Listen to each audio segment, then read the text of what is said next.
even though it might not align with your preconceived notions. For me, Ziggs has been the breakout pick of this playoffs, because after years of Ox and before him VODS complaining about teams not using well, I feel like finally we're starting to see what this pick is capable of in not just the, you know, like he clears waves, like, but particularly in the proactive macro sense. The amount of gold it allows you to secure early on makes it even harder, even not regarding like how well Peanut and Zeka played, right? Yeah. To actually build a generous gold lead in the early to mid game. So Ziggs to me needs to be prioritized one way or another if you are to do well in these playoffs.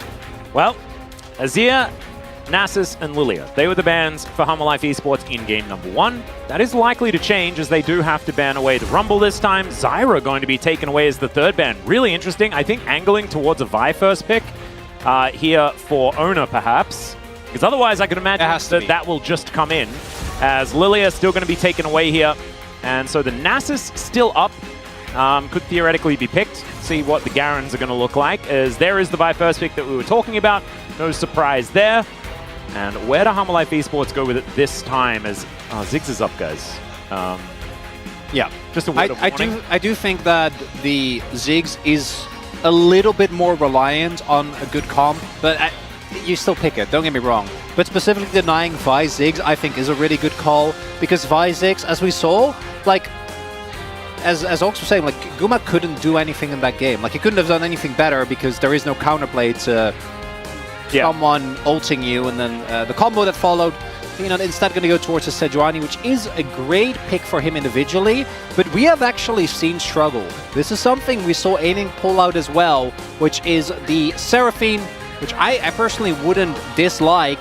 It'd be very funny to me if we're just ending up with straight up, oh, there it is, yeah, mage matchups towards the bot side of the map.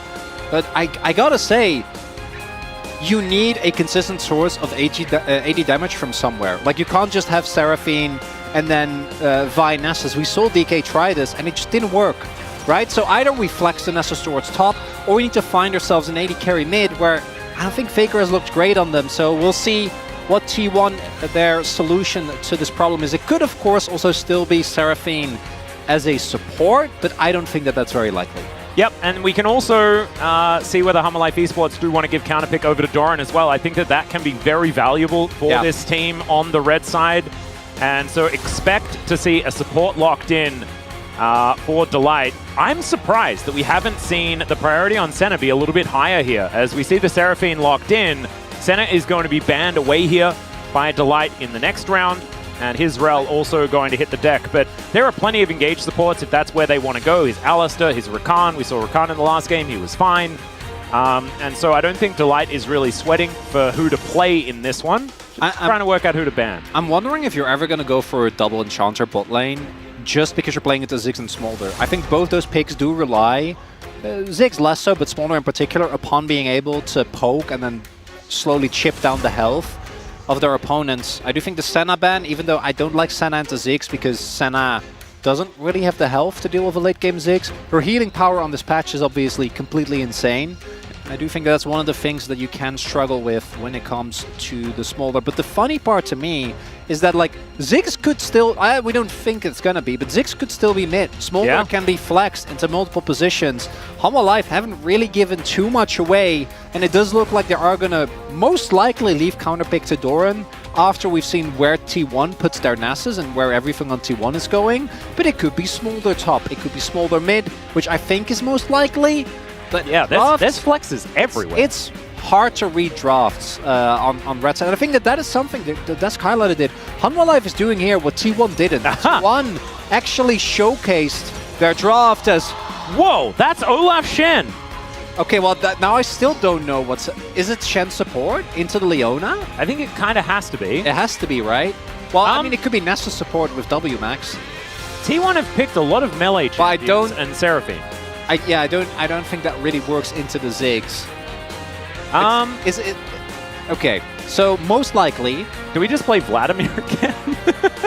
Well, Renekton is just going to be locked in. R5 Renekton, the good old R5 Renekton. We've gone back to the KT strats. Sejuani Renekton, baby. Okay, but that is itself counter pick. Yeah, it's not great. It makes Peanut's life better. That's the main thing. It does not make Doran's life great. I'm not too sure about that one. Do you know what they've done? They've they've nailed a target onto Doran and said, you can have him. Just let us stack up our Smolder and take turrets on Ziggs. Like Doran is actually just going to be a handbag walking around asking to be stolen. League is rapidly regressing, okay? Because it's deteriorating. Because what this is basically the same draft that Hanwha had, where it's like Vi goes in, and then Seraphine ults on top of that, and then Shen ults on top of Vi, and then we taunt them, and then they're all dead. Yeah, that's the plan. And then you hope that we get a Captain Barry so that, you know, the Mega Inferno Bomb doesn't kill everyone. Because Seraphine, that should make a big difference. That's true, actually. Theoretically. We'll just have to find out, because there's also the Smolder problem. Why are all these Season 2 champions in my game, Atlas? Yeah, Seraphine's like, what? Why? I'm just hanging out with all the old people. That's what she's doing this game.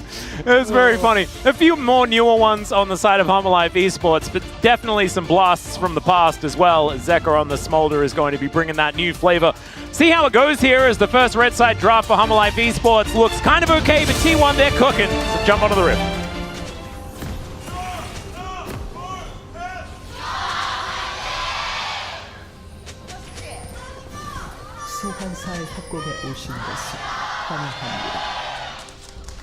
All right, here we are, ladies and gentlemen, onto the rift for the second game of this series. HLE Esports finally on the red side, and T1 able to flex their blue side chops. Keria, you can trust him. He's a doctor. And let's see whether he's going to be able to take down Peanut here, as Oner is going to be spotted there on the vision. You can see Keria just moving on in, see whether he can get some vision down himself. Shen is kind of a dream champion into many of the things on Hanwha Life, because obviously into Leona makes sense, right? Leona isn't able to get her Q off because it relies on her getting an auto. Ziggs, even though his damage isn't relying on it, still has some pretty chunky autos. But particularly when you get Keria to the top half of the map, where there's a Sejuani and a Renekton who just don't really do a whole lot. If they can auto attack, gonna get a ton of value there. Faker actually not going for the area, which has been most popular, but going for Phase Rush instead. Yeah, that's interesting. Still going to be doing the same thing here, has already taken the E first. Yeah, of course. It's still going to be 3-point E. Has Scorch as well. Mana flow, nothing too crazy there. Yep, it's still sorcery, so we're still counting it. But I think this is just going to be a stack off in the mid lane, and I believe the newer champion has higher value on stacks. Is that how that one works? Zeker able to build up a lot of them into a melee champion at the same time. Of course, Faker's not going to be too worried about it. Siphoning Strike's going to have a lot of healing and things like that, but you're not going to deny a lot of stacking. And so Zeker could get to that 225 very early on. Yeah, you're not going to be able to pressure him. I do think once you get some points in E, you're going to have Prio, and we're going to have to see how T1 is actually going to be able to use it. We saw T1 use an Olaf composition before. And this really is, again, it's just an Olaf composition with extra steps where you use the Vi as an initiation tool. Vi won't get blown up immediately because you have a lot of backup. And that is, yeah, we're getting close to 80. And with how the meta is devolving, I'm telling you, it's going to be like Ilaoi or Warwick Faker's Garen's coming in, man. We're going to see it. Game 3. Oh, I'm so ready. Because that's going to be where Zeker's like, well, I'll just have to Nasus because it's so powerful. And then Faker's going to say, well, it is time for me to hide on bush. This is what my name was built for. As, all right, beat drop, turns into a bit of a beat down there as Delight takes a fair bit of damage. And Doran is going to be able to get the cannon. Big value. Again, one of the big things for the Seraphine is that her wave clear is insane as well. I don't think it's as good as the Ziggs, but it is very, very dependable. But it also allows you to match TPs. And one of the things that we have talked about a little bit, but maybe not as much, is that not only is Ziggs one of the best turret-taking champions in the game, but the teleport also allows you to do it because you're generally playing into enemies that go barrier, because otherwise they get one-tapped by your ultimate. Yep. To do it with so much less room to punish, because you can just back, rotate to top, get a turret, and TP back towards bot lane to catch the wave. As we do have a little bit of a fight here. Yeah, Delight is already in position. That's going to mean that Oner has to flash to get himself out of the way. That is actually huge. Delight just existing gets a flash. Pretty well played there, and still looking for a little bit more value. Reinforcements are on the way. I'm not too sure about this one, but it looks like...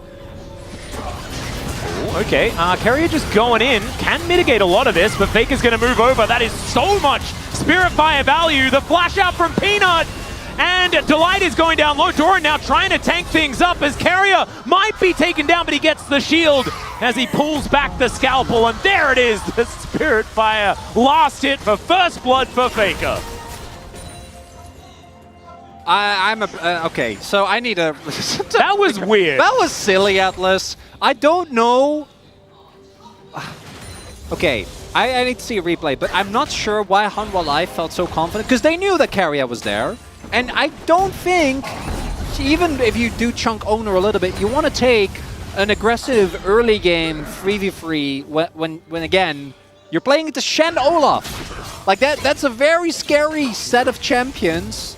And I think that they got away pretty luckily, honestly. So Keria goes in, obviously can take a lot of the damage because of his W. Then a great Q from Oner, and then it's actually really funny the fact that Peanut doesn't die immediately here, because if the rest of the team can back up Zeus, like he can just keep running and murder them. I know he doesn't have his ultimate yet, but it would have really been too much of a detriment. What's big here as well is that Faker gets this kill while he still has TP. So he's able to get the kill with the Spirit Fire, then TP immediately back to lane. I think Zeka got out of it was a little bit of extra CS. As Guma is low, but he has a TP advantage, so he's not going to be too bothered by that.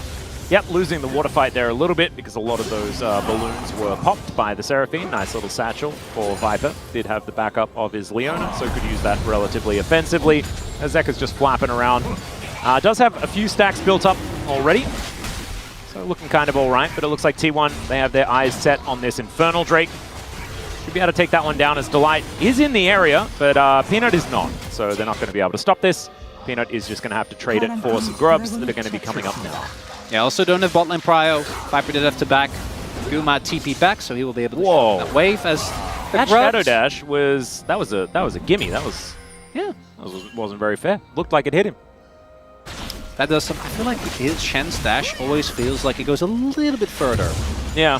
Than it actually does, as we do see 2 grubs being taken here by Hanwha Life. So still not a bad trade. Oner will be able to pick one up, but he is substantially behind in CS, not so much in experience, especially if he does end up getting the camp.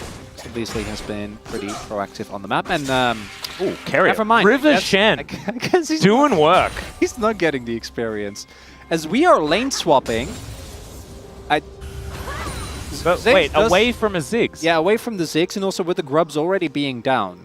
So Doran's life is about to get even less fun, but I don't know if it's that much better for Zeus, and this is a lot of plays that are going to go down. We'll see when Doran has the read, because as of right now he doesn't.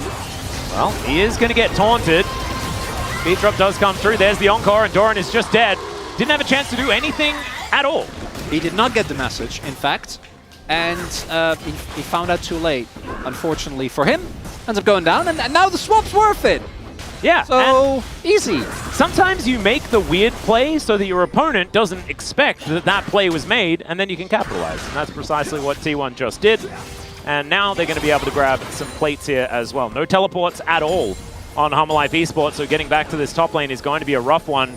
Oh, that's a 4-man dive. Yep, looking for an opportunity. Ragnarok is up and available as he has thrown it down. Mega Inferno Bomb, pretty difficult to outplay that one, and it's Mom that's able to lock down the kill. Still, Zeus gets one back as Peanut couldn't tank the turret forever. Hanwha still with some extra time here with the turret, and that is certainly good, but not as clean as what we saw from T1 top. That's already a pretty big Q, and he doesn't have Triforce yet. Zeka still has a Summoners, of course, and Flap is very good into melee tops, or I guess mids, it's Nessus. I don't know, Atlas. Here, very key for Keria to actually get that clip, because otherwise you can't set up the CC chain. Nicely done. And here, big win for Zeus. Actually gets enough damage down, stays alive for just enough time with his ultimate and his shield. Lifesteal able to get him through. Yep. Even with the ult being invested by Zeka, it's going to be a kill onto Peanut, which also allowed Oner to then kind of catch up in the farm department where he was falling behind. Yeah, you've now got some Swifty boots picked up, or as I like to say, the anti-wither boots. Yep. For Zeka. Certainly going to be very, very valuable. And he is stacking. 80 already here at 9 minutes. Isn't too bad. And these sneezes are starting to hurt. As Delight's moving in. There's the flash. Zenith Blade gets the flash out from Faker. And Delight just taking some summoner spells. Well played, Peanut. Looking for his go here. Level 7. There's the flash. Arctic Assault. And the Permafrost comes down. Peanut once again tanking the turret. And that is going to be Zeka getting a stack and a kill at the same time. Even with the Shen ult being invested, it's not quite enough to keep Faker alive. And I'm pretty sure Peanut didn't show. So that was actually really well done there. Like, if he doesn't show, Faker just sees the light mid, you know, thinks that the gank is done. And then that's the end of it. Not knowing that there is a man still waiting for him to step up. And Nessus, again, season 1, season 2 champion, does not have dashes, so he just dies. Season 1, yeah. Ends up being in a rough situation as we take another look at this. And no, okay, never mind. I take it back. Yeah, no, yeah, big mistake. I thought Peanut didn't show, because otherwise you can't walk up to... You have Spirit Fire as well. That's just getting greedy for stacks. Good punish by Humble Life, but big mistake there. Especially just after the flash is blown. Very nicely, opportunistically taken by Humble Life Esports, you could say. Doran just trying to soak as many waves as he possibly can. Isn't necessarily full handbag. You can see only down about 500 gold. The lead for the Smolder. Part of the problem here. As you can see, he also has been building a whole bunch of stacks. Yeah, Flap and Swifties. Pretty good at avoiding getting queued.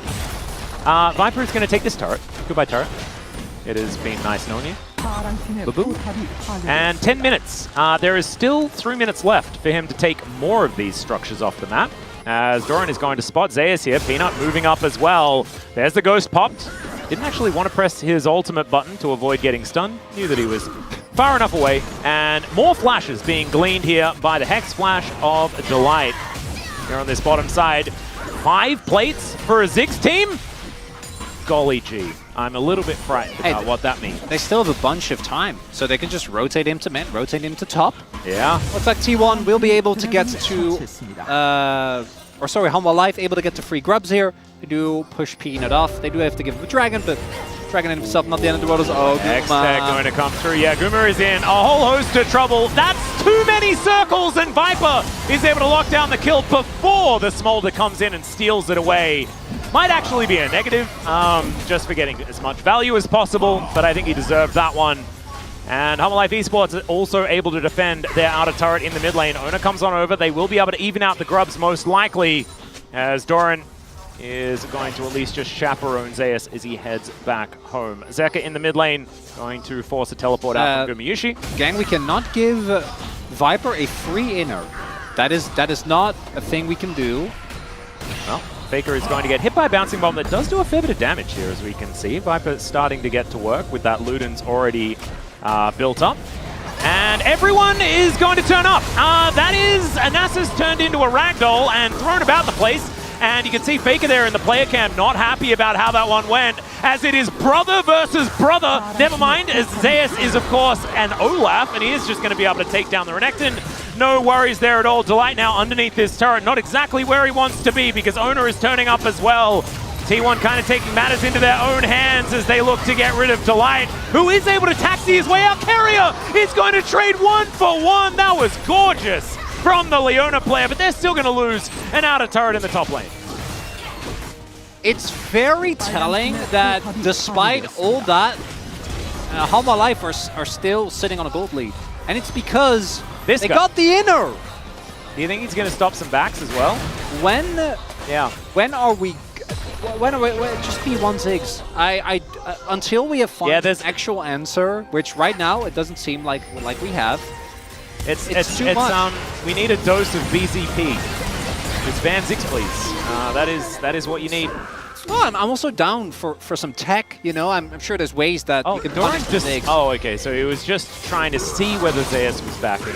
And he found out that, yes, indeed, he was backing, and then had to flash. It's not often that we see this level of value from a counter pick on top lane, Atlas. Yeah. Which is negative. It's negative value. Yeah, it was not great.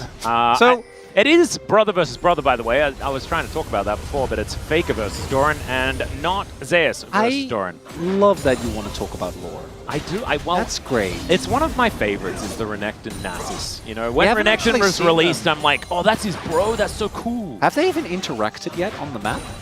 No, not really. Not even at all. Well, we're going to be keeping an eye out for that. That's going to be a big moment. T1 have also taken more play call, which is kind of nutty. As Peanut's going to turn up. That is Ragnarok popped here from Zeus, but it's going to run out very quickly. And Delight is, of course, exactly where he needs to be. The Shield of Daybreak comes down, and there is the Mega Inferno Bomb. It's Eclipse that manages to pop and take the kill, as Zeka is now flapping over a wall, and Faker's like, I wanted to flash, but I can't flash. He couldn't justify it in that moment, but you could feel that that's what he wanted to do. It's when the lead Q hits and you see the moment of deliberation, and it's like, no, I can't do it.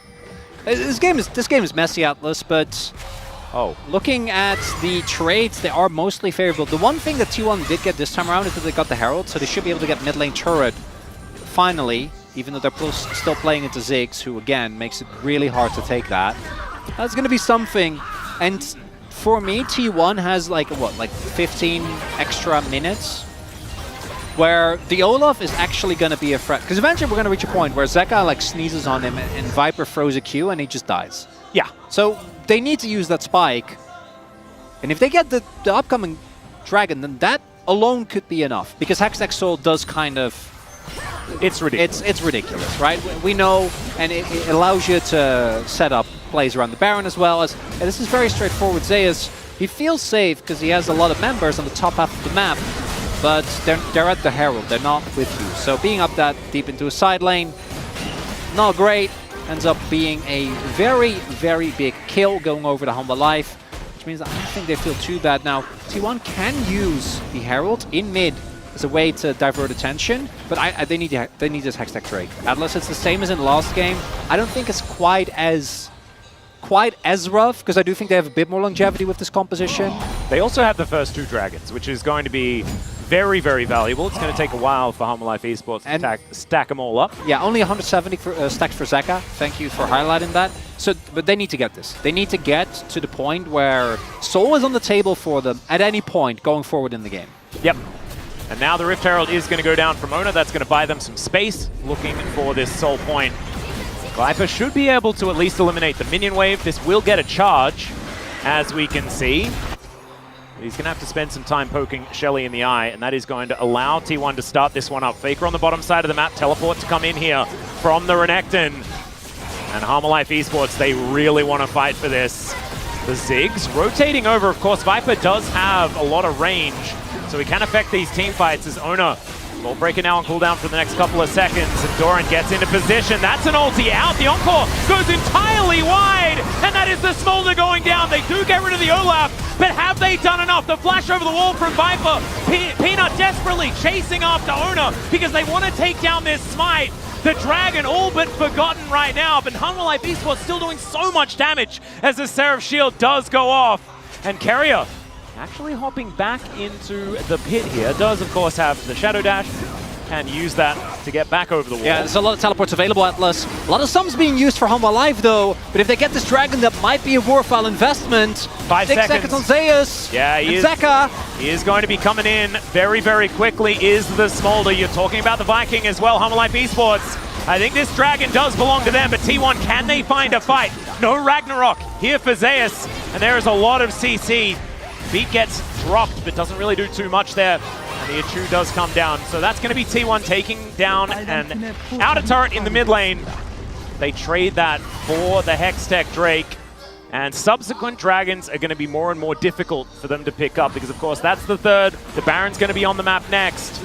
And if you give Humble Life Esports any time, I think they kill Baron very, very quickly. Same can be said for T1 as we have a look at this fight again. So here we see, what's crucial is that the Seraphino doesn't actually connect all the way. Like, it's the combo, right? Vi ults, Shen ults on top, And yes, they get Zeka, but I don't think Zeka at this point is worth diving that deep for. This is a later game fight, 100%, but Viper still puts the ult down on top immediately. And the Seraphine doesn't actually get that dream ultimate where everyone is charmed and you do have a lot of time. So it ends up being a relatively even trade. Dragon going over to Humble Life is a colossal win. My main question is, can they punish the lack of sums? Because that is the one big advantage that T1 got out of that. Yeah, well, Doran is going to have to use his dominance here, but does get the 90 gold from the cannon. You like to see that. Does have to use his flash at the same time, though. T1 putting on as much pressure as they possibly can. Humble Life still with that slight gold advantage. And it just feels like they have a bit of extra pressure on this map right now. I really like the setup as well that is done by Hanwha, because Nasa's with his ultimate and Vi, they actually take Nash really fast, right? Because he does percentage health damage, Vi obviously is a W.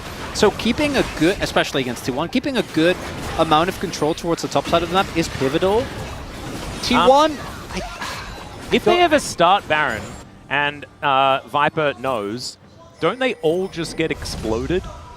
Depends on whether or not Seraphine is there. Oh, that's like empowered W. I'm just thinking that everyone is very melee. As 221, pre-20 minutes, by the way, Zeka is going to hit his stacks for the execute so incredibly early. And we did warn that this was going to be a possibility, right? Into the Nasus, this Smolder will be able to freely stack up. Zeus getting to work on this bottom side. And the side laning, the split pushing, kind of working out here as Doran is going to rotate over. There we go. 225 plus has been achieved. As Doran does come in and gets a decent little combo. Not going to be able to do too much. Like in theory, maybe you pivot as T1 and you just oh man, that's not even that relevant, but it hurts. Yeah. Because Peanut gets the steal off his own Raptors, I guess, so it's more of a secure. But you can, in theory, just put Zeus in the side lane, no one can match him, and then if someone does try, Keria just ults in. Well, Keria is going to have to flash, does get an ulti for his trouble. Gets two, actually, but it's... You know, I think having flash on Shen actually is a pretty big deal, because his effective range isn't that big. The Shadowed Lash? Yes. Yeah. The Shadowed Lash? Yeah, that's what I went with Dlash. I speak Dutch, Atlas, so that you know it's an actual everyone knows Dlash, because people that put Flash on D have to say it's D for Dlash. Ah. Because obviously it's supposed to be on F, because it's F for Flash. Yeah, I don't have an opinion on that. I don't really... I mean, I personally have Flash on F, but I think that it's about the muscle memory that you developed. It doesn't really make too much of a difference. Some could say that theoretically, if you want to have easier access to Flash, it should be closer. Ah, there we go. Or other buttons or something like that. Let's do it. Yeah, okay, Baron is going to get started up immediately. Vision does go down. Viper does have his ulti up and available. Let's see whether he can actually connect it here. As T1 in position, the Achu comes down. There is the ulti onto the Smolder, the Solar Flare, just to get rid of Oner. And look at that! The Viking runs in and immediately pops like a balloon! There's just too much damage here, and it's a double kill for the Smolder as a result. That Hex Gate from Keria is going to be able to get him over his side of the map. But now Zeka could be in trouble. Gumayusi needs to be respected. The Spirit Fire comes down as well. That's Narnia, Peanut. That's not where you want to throw the ultis, but you can see Viper able to keep them at bay. Still, Humble Life Esports health bars are getting down very, very low. And I don't think they're going to be starting off a Baron. Yeah, remember what we were talking about earlier, where like, oh, Olaf eventually... Yeah, that's now. We've reached the point where he needs to get on top of them, and he just doesn't have the resistances. And this is, again, I think, a bit of an overstretch, because this isn't a dive composition. Like, Oner goes in, but no one actually gets to follow up. You're running through a narrow choke point into Smolder and Ziggs. And one of them can be ulted by the Vi. Yeah. One of them did, but the other one it didn't. And that's the big part of the problem. As the Dragon now up and available, Humble Life Esports trying to get themselves on even footing when it comes to this Drake count. As I guess technically they have to, because Smolder's on their team, but still, they want to recruit another. Operation Oner V2. Yeah, here we go. Looking for the angle. As the Hex Tech Dragon has been pulled out, the rest of T1 moving over. Delight is going to spot Oner here. As they take the Hex Gate in, Zeus is going to turn up as now Peanut down to half health. Faker also having to flash to get himself out of the way, and Delight Down to 50%. Solo player is going to connect. Gumayusi doesn't find the ulti as Mega Inferno Bomb does a lot of damage to him. And now, Hanwha, they get control of the Dragon. Oner is looking to move in, but he's not able to lock that one down. And look at the damage from Zeka. He's found his window and will be able to take down the Shen. And now Hanwha Esports is just cleanup. Faker is going to get permafrosted. And it looks like he will get chased down. There's just too much CC, too much opportunity. And once again, Zeka is just getting so fed in this game. And Hanwha Life just looks so much cleaner, Atlas. It's very straightforward. Everyone knows what their job is. Everyone's in position. And the Baron, just winning the fight alone would have been huge. Just getting the second Hextech Drake. The Baron as well. Oner still 10 seconds before he's alive. And I don't know if Zeus and Guma, especially without the ult for Guma, can do anything about this. Keria's on his way, almost as his ult, but... Oh, doesn't find a Zenith Blade as now. Let's see whether the Olaf can actually get this one done. As Zeka just says flaps, and he'll get himself out of the way. Look at Viper, he's just standing on a satchel to make sure he can't get CC no matter what happens, but the Smolder does fall down. And the flash from Gumayusi comes in. He's going to be able to get that high note, lands it onto Doran. Wait. And Hanwha Life are not able to get the Baron. They lose 2. They might be able to mash. The beat is going to get dropped. Okay, so now T1, they're back in the driver's seat, and I have no idea how they did it. Faker, press that R button, please. Please, we gotta chunk through this. They're still at the ready. Yeah, Peanut is just going to look for a red buff and then hopefully come in for a steal. Oner is going to be there, so it's going to be a 50-50. Viper is also there as well. This is real dicey. Throws in the satchel. Delight's going to get in there. There is Keria over the wall with the taunt, but it's a little bit too early. They're going to look to try and take him down. The blast cone does come in. Peanut, can you actually get in there? It's the cease and desist. Peanut still surviving for such a long time. Mega Inferno Bomb not quite doing it. And now it's the Ziggs versus Guma and Faker. Let's see whether Viper can actually try and take this down. It's down to 1,000. Oh God, the bombs. The satchel's not enough. And Faker with all the stacks is able to cue the Baron to death. What a weird game. And just as it looks like Hanwha Life is about to close out their second game, we take a turn for the weird, Atlas. I love it. Yakety sax, baby. So this was a mess, right? Hanwha Life, very calm, very cool, very calculated. Guma's ult doesn't find the mark. Zeus is in Narnia. They just don't have the damage to actually get through these people, while Faker is like hex gating over and trying to... It doesn't work. And then they overextended the Guma, and it's easy to disregard the Seraphine, but Zeus, he draws a lot of cooldowns, draws a lot of attention, dies seemingly unceremoniously, and then watch this empowered Q there from Guma. Like, second smokes into it, Atlas! Yeah! It smokes into it! And the Baron did so much work there as well. I think, like, Zeus really choosing his correct angle. It's down to 200. Faker just cues it. And Ben looking to get away. I do really wish they just used the Nessus ult, because I feel like that could have been a lot less stressful. Yeah. Is it enough? I don't know. There's still an 8-2 Smolder. There's still a monstrously fed Ziggs. But at least the game is fun, Atlas. I'll take it. Yeah, I mean, it's still a game now because of that, right? You can see the Rebel Baron power play moving up to 2,000. It hasn't actually got T1 a gold lead yet. If they can utilize it well, they might be able to at least get on even footing, as it's currently 4 turrets to 3 in favor of Hanwha Life. So the Olaf now pushing out this lane in the top side. Doran is going to face check Keria, and this is probably a dead Renekton, and by probably I mean definitely. Everybody else just getting themselves the heck out of here. Actually really cute from Keria, so he walked into Doran and then taunted back so that Doran would walk into him. Which, they have Baron buff, like they can basically equalize the gold. Again, is that enough? I don't know. But they should be able to turn the look at the timers on the Rebel Baron power play and the Hextech Drake.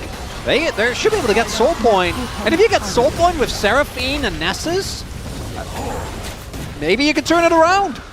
There's a possibility. And now it's time for us to talk about the scaling options of T1, I guess, because we have been doing that a fair bit for the Smolder composition, with the fact that Zeka is now level 16, has a bunch of stacks. Faker is also starting to get these stacks together, and you can see he was able to sort of rely on just having enough of them to act as a smite on the Baron in that last fight. So T1 have now moved into a gold lead. with that turret take on the top side. Wasn't stressful at all. No, it wasn't even a little bit. I think it was calm, calculated gameplay, Chronicler. This is really big, because actually a Hanwha that is able to get cryo here on mid-wave, so someone on T1 is going to have to catch that. And it's actually Hanwha Live that's going to have first move that is able to wake their way into the enemy jungle, as well as the river. As it's the awesome dude meta. It's just back, Atlas. Yep, that's what we find ourselves in, as the blast cone is going to be taken away. And Keria looking to escape via the Hextech gate. Peanut just making sure that there's no flank angles here as HLE Esports. They do teleport Doran into the mid lane to get the Renekton back into position. Oh, Zeus. This is a lot of jockeying. We can see right now as the Achu going to be avoided there by Faker. Throws down the Spirit Fire. It's not doing quite as much as it was earlier in the game. As now Keria, possibly out of position, is going to be able to get himself out of the way. And now Oner, he's started up this Drake. Hanwha, they're just looking to try and get this fight working out as Keria has to flash to get out of the way of Zeka. And now Peanut just biding his time. Zeus looking for the angle. It's going to be that 50-50 like you were talking about, but it's Peanut that locks down the dragon. Oner unable to flash the mom damage, but does at least get himself out of the way in the fury of the sands. Here from Faker as he walks away from the fight. T1 do not want to push any further forward than they have to, especially with nothing left on the table. You see the smolder value there as well, Atlas. The fact that you can just queue for dragon. He's 8-2-2. Yeah. You just queue Dragon, and then Oner just kind of dies. It's again, T1, they're technically still in this game, but like these smaller stacks. Yeah, these smaller stacks are going to keep getting worse. I actually think that T1 needs to start investing into like things like Warmugs, right? Like something that can just allow you to actually be in these positions for longer, because you're gonna take so much poke. A Locket also wouldn't be a bad thing. Yep.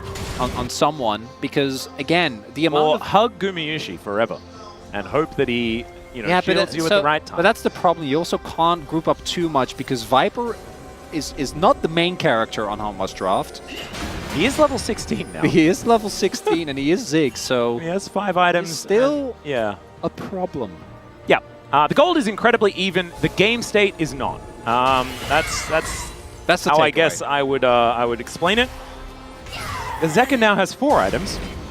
Yes. One of them is now a Bloodthirster. Faker is free. There we go. Yep.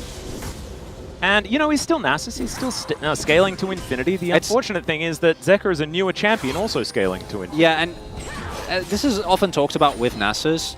But to me, like, we're kind of getting to the end of where he feels like he's at his strongest. Even though he does stack infinitely, eventually in League of Legends, you need to be able to hit them with your cane. Yeah, you just reach a point where, and that's even without Smolder, right? Which obviously is the worst nightmare in that regard.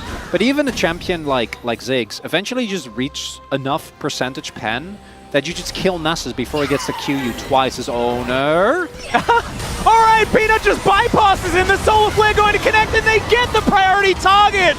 Oh man, I thought they were going to focus Oner, but instead they get the Seraphine, the flash forward from Peanut to make sure Oner cannot escape. They'll take his GA, and then they'll take his life. The satchel put in place, and Zeka's able to lock it down.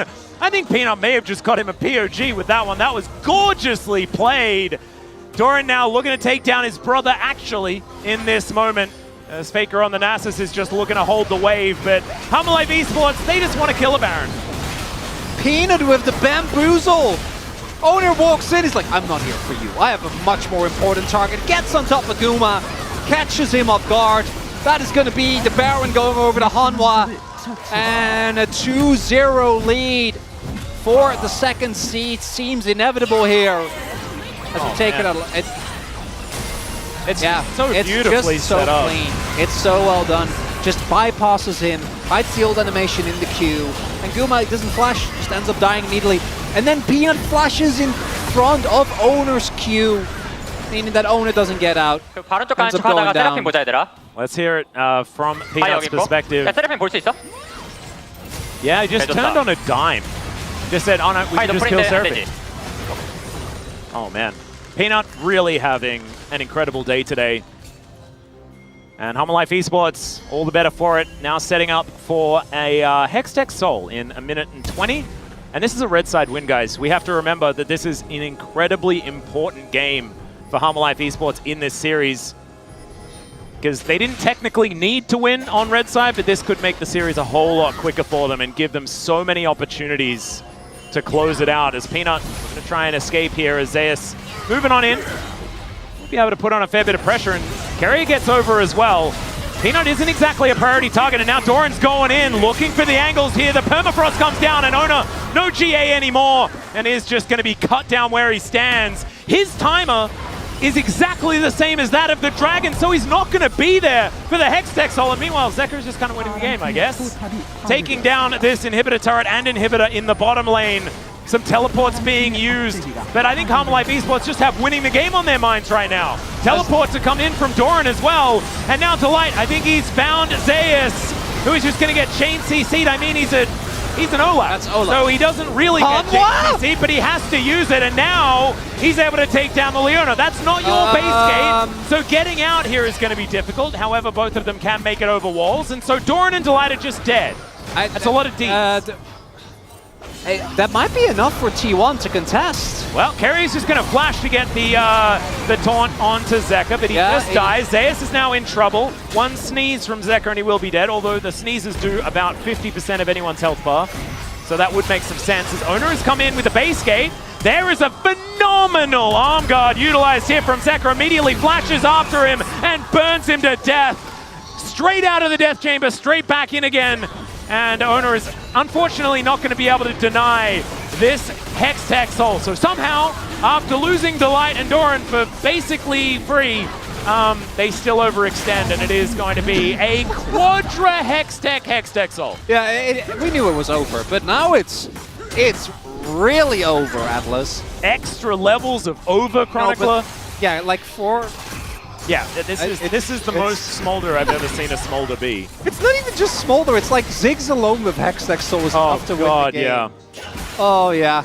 I really thought that T1 was going to get like, oh, we're going to get at least one more. No, they try to kill Zeka, they don't. And that's kind of the end of it. Zeus is going to have to press his Ragnarok button, and does so very, very quickly. Okay. Is that a Captain Rag? Okay, that's a bridge too far. That's a bridge too far. It's not even skillful. You just press. You can press R whenever, Atlas. Yeah, you don't need good timing. But he did have, well, like, what if the timing just shows that you barely even skip a step? Yeah, I guess. That's kind of cool. As Keria going to get slowed down here, as they do manage to eliminate the minion wave quite effectively. Looks like Peanut pretty happy to tank up the turret though. Mega Inferno Bomb just to soften Gumayusi in that backline, but not really doing too much. Still, it's going to be up again exceptionally fast. I mean, it's Hextech ult, Quadra stack. The amount of ability haste is just revolting, and it's a 4-0-14, 322 CS6. They have so much on Zeka. Like, there's just no way. You need to try and catch him off guard somehow. As this is it. Yeah, Faker is going to walk over a ward though. Doran is chasing after him, and HLE Esports, they know exactly what's going on. Base gates, sorry, Hextech gate to get Faker out of there, and everyone really wants to try and kill him as Doran's going to get into the brush. That is going to stop the teleport, and Faker, he does have Asterix. It's mano y mano. Doran is looking to try and take him down, is going to be able to blast cone his way out. And Faker is taking them on a merry jaunt through their own base. Doran is the one tasked with stopping him. We're TPing? Okay, now that's just straight disrespect. This is very weird. They really want to kill Faker as Viper is going to satchel him, and Faker is dead. So it did take a long time, but they will be able to take him down. And now, what are we doing, HLE Esports? We're going to try and get some minion waves in order and push. Did I see that right? Did Faker have a bounty? How did that happen? Surely not. What? Really? No, I think so, yeah. Wow. Yeah. That's impressive. Well, they don't have Nasus, 40 seconds. HLE didn't really invest anything. Well, they invested TP, but no one really cares about that. Yep. They do still have this inhibitor down in the bottom lane. Peanut just going to usher in those super creeps as this turret not long for the world. Viper does so much damage. Even like per auto, it's like half an inhibitor worth of damage. And they can also slow them perpetually. They have Hextech Soul. And so T1 lose an inhibitor in the mid lane as well. A bit of circling the drain, but a little bit of playing with their food on the side of HLE Esports. Chronicler, I have to say. I'm just saying the one way you lose this as Hanwha is if you flip Elder for no reason. So as long as they don't do that, I don't really care. 2.5 minutes.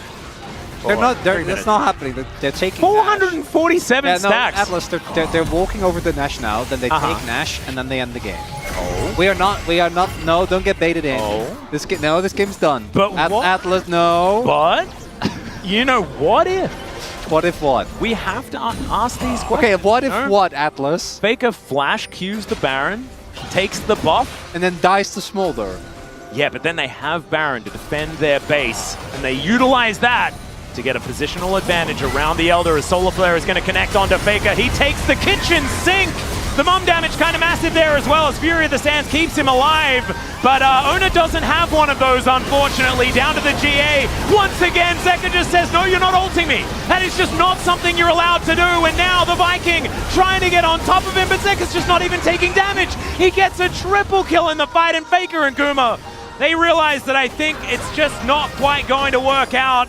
Delight trying to look for him. He flashes over the base gate. There isn't anybody else there, but he is also so tanky, I don't even think it matters. Maybe someone else doesn't even really need to be there because Mega Inferno Bomb has infinite range. He once again goes in looking for Faker. He won't be able to tank up that last turret shot, but he's still able to get the work done. And now Gumayusi is not able to defend the base, and the game is over. Humble Life Esports will move to match point in the series. 16